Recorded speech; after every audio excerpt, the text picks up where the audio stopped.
ఏమ్మా కెప్టెన్ అయ్యాక తల పొగరు ఎక్కిందా? బాగా నెత్తికెక్కిందా పొగరు? ఈ మాటలు నావి కాదు, తనుజ గురించి నాగార్జున గారు ప్రోమో 2లో చెప్పిన మాటలు. నిజంగానే తల పొగరు మామూలుగానే ఉంది, కానీ ఎవరికి అది కనపడడం వల్ల ఇప్పటివరకు ఎవరికి తెలియలే. ఇదే విషయం నా వీడియోస్ కూడా మీరు నా ఛానల్లోకి వెళ్ళి నా వీడియోస్ చూస్తే తనుజ యొక్క లక్షణాలు, ఆమె హావభావాలు అవ్వచ్చు, బాడీ లాంగ్వేజ్ అవ్వచ్చు, ఆమె అవసరాన్ని బట్టి మనుషులను ఎలా వాడుకుంటుంది, ఒకవేళ అవసరం తీరాక ఆమె ఎలా బిహేవ్ చేస్తుంది, ఎలా అయితే హౌస్లో ఎవరు కూడా తనకి సపోర్ట్ చేయరు, నేను ఎవరో నాకు లేరు అని భావనలుగా ప్రకటనలు చేసేది. కానీ కెప్టెన్ అయిన తర్వాత ఆమె తీసుకున్న నిర్ణయాలు, ఈవెన్ నిన్న చూసిన గేమ్లో కూడా మీరు చూస్తే ఎమాన్యుల్ భరణి గారు నిర్ణయం తీసుకోవాల్సిన విషయంలో కూడా ఈమె ఎంటర్ అయిపోయి బిగ్ బాస్కి ఒక రికమెండేషన్ చేసింది. సార్ వీళ్ళిద్దరు నిర్ణయించుకోవట్లేదు కాబట్టి మీరు నాకు అవకాశం ఇస్తే నేనే వీళ్ళిద్దరిలో ఎవరు లోపలికి వెళ్ళి బలవ్వాలి ఈ గేమ్లో అనేది నేను చెప్తానని చెప్పంగానే బిగ్ బాస్ కూడా ఇంకా అవకాశం ఇవ్వడం. కానీ ఇవన్నీ కూడా చూడడానికి కూడా ఎలా ఉంటాయంటే, ఇప్పుడు నాగార్జున గారు వచ్చి మాట్లాడిన దానికి యాప్ట్గా సరిపోయిందని చెప్పాలి.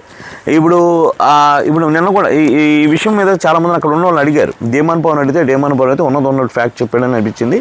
అలాగే భరణిని అడిగితే భరణి కూడా ఉన్నట్టు చెప్పాడు. కానీ ఎమాన్యుల్ దగ్గరకు వచ్చిన ఇదే ప్రాబ్లం అవుతుంది. ఎమాన్యుల్ ఎప్పుడు కూడా అడిగినప్పుడు ఎందుకనో ముఖస్తుతో మాట్లాడతాడా లేకపోతే కవర్ చేసుకోవడం మాట్లాడతాడో తెలియదు. కానీ మొత్తానికైతే మాత్రం ఏదైతే నాగార్జున గారు అడిగారో దానికి ఎమాన్యుల్ ఎందుకని దాన్ని రివర్స్లో చెప్పడానికి ట్రై చేశాడు, లేనిది చెప్పడానికి ట్రై చేశాడు నాకు అర్థం కాల. అంటే ఎవరిది తప్పు అంటే దివ్యదే తప్పు అన్నట్టు మాట్లాడాడు. అరే అక్కడ ఫస్ట్ పర్సనల్గా అటాక్ చేసింది తనుజ, వాయిస్ గట్టిగా స్టార్ట్ చేసింది తనుజ, భరణి గారిని గొడవలో మధ్యలో తెచ్చింది కూడా తనుజానే. ఓవరాల్గా ఆ అమ్మాయి మీద పిచ్చి పిచ్చి మాటలు మాట్లాడింది కూడా తనుజానే. ఇక్కడ మన గొడవ మీరు సరిగ్గా చూస్తే మరి పక్కన ఉన్న ఎమాన్యుల్ కూడా ఆమె వద్దు కెప్టెన్గా వద్దు అనగానే ఆ అమ్మాయి మీద కూడా ఎంత అటాక్ చేసిందో చూశాడు. ప్రతిసారి ఇదే అవుతుంది, నామినేషన్లో పెట్టిన ఆమె మీద విరుచుకుపడుతుంది ప్రతి విషయంలో. అంటే ఏది డిసిషన్ తీసుకోలేని తనుజ గురించి ఇంకా నువ్వు నీ మీద కూడా స్టాండ్ లేనప్పుడు ఆ అమ్మాయి గురించి నువ్వు భయపడాల్సిన అవసరం లేదనేది ఎమాన్యుల్కి నేను ఇచ్చే సలహా.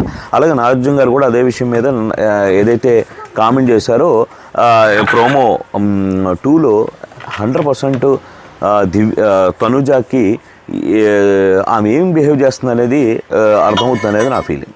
ఇప్పుడు ఇంకోటి ఆ ఫ్యాన్స్ కూడా ఇంకా మొదలెడతారు తనుజాని తొక్కడానికే, తనుజాని ఇంకా బలవంతంగా గేమ్లో తొక్కడానికే ట్రై చేస్తున్నారు. మరి ఇప్పటివరకు లేపింది ఆలే కదా, జాకీలు పెట్టి బిగ్ బాస్ హౌసే కదా.